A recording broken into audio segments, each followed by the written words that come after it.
In this video, I will guide you on how to troubleshoot and fix issues if your vanilla gift card isn't working as expected. So without further ado, let's get started. Okay, to kick things off, make sure your card is activated by following the steps mentioned on the card packaging or included materials.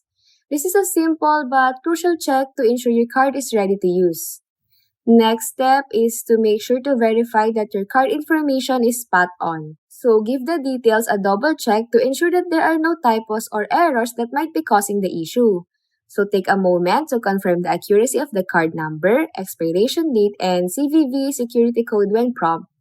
Also, be mindful that some online merchants may not welcome Visa Vanilla gift cards as a payment method. So, before trying to use the cards, it's advisable to check with the merchant and confirm whether they accept prepaid debit cards. This step can save you any potential inconvenience during the transaction. And finally, if none of the previous steps resolves the issue, then you might want to reach out to the card's issuer's customer service department for assistance. They are there to help and may be able to provide a solution or issue a new card if needed, so don't hesitate to contact them for further support.